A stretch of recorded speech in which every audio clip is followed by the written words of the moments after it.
Hello friends. आज का हमारा एक कॉमर्स का टॉपिक है सब्सिडी। कोई भी टॉपिक पढ़ने से पहले आप ये ज़रूर दिमाग में रखिएगा कि उसमें प्री में भी क्वेश्चन बन सकता है और मेंस में भी बन सकता है। तो ये आपका खुद का दिमाग चलना चाहिए कि कैसे क्वेश्चन प्री में बनेगा, कैसे मेंस में बनेगा। तो आप उसको एक बार लिख के ज़रूर देखिएगा, है ना।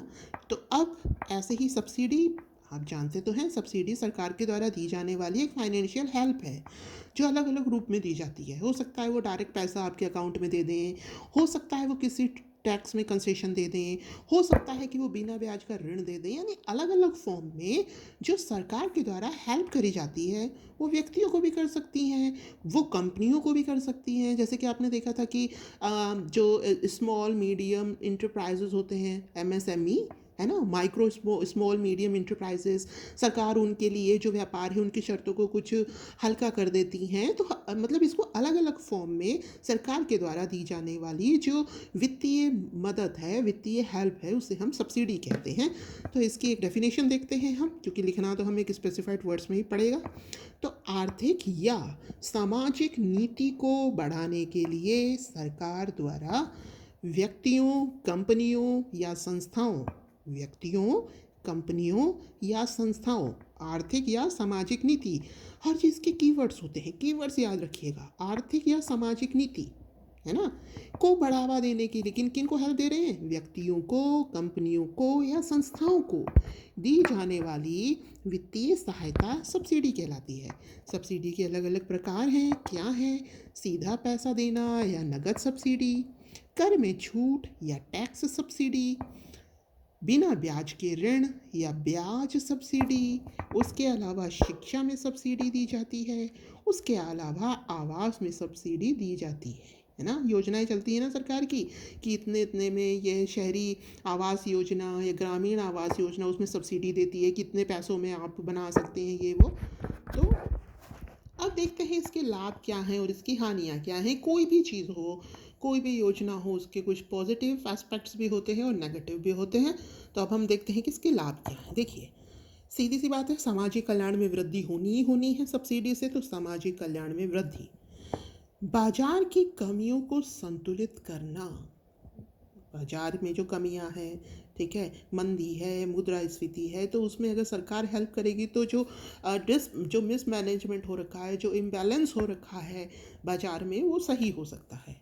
गरीबी बेरोजगारी को कम करने में सहायक, लोक कल्याण के उद्देश्य की पूर्ति, लोक कल्याण ही तो हो रखा है ज़्यादा।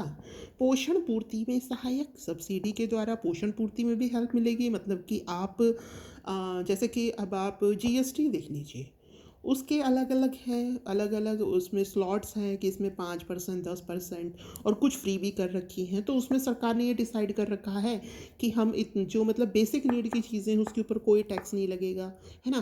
तो ऐसे ही क्या होता है ना, जो नीडफुल चीज़ें हैं उसमें सब्सिडी दी जाती है सरकार के द्वारा। तो जो पोषण पूर्ति है उसमें भी सहायक है। अर्थव्यवस्था में सुधार हेतु भी लाभदायक है, क्योंकि अभी हमने देखा था बाजार की कमियों को संतुलित करती है, तो अर्थव्यवस्था में भी लाभदायक है।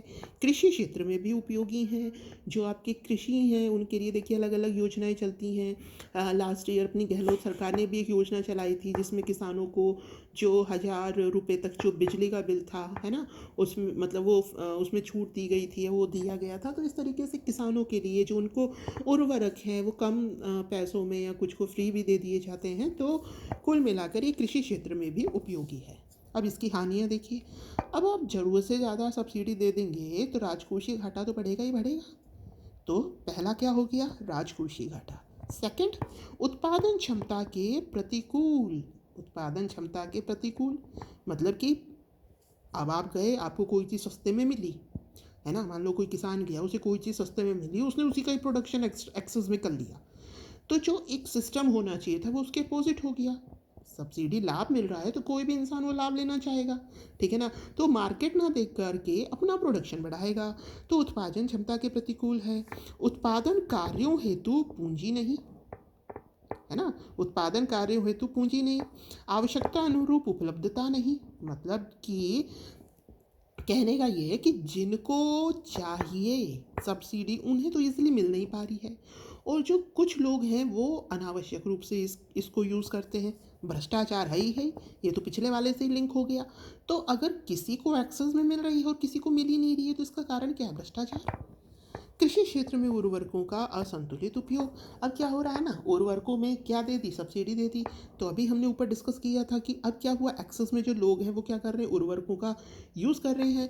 ज़रूरत से ज़्यादा उर्वरकों का यूज़ करना क्या है? सही नहीं है खाद्य पदार्थों के लिए भी। तो हमने ये देखा सब्सिडी क्या होती है, ये किस किस रूप में दी जाती हैं, इनके लाभ क्या हैं, इनकी हानियाँ क्या हैं। तो आपको ये समझ में आई होगी सब्सिडी। तो आज के लिए इतना ही। धन्यवाद। Have a nice day.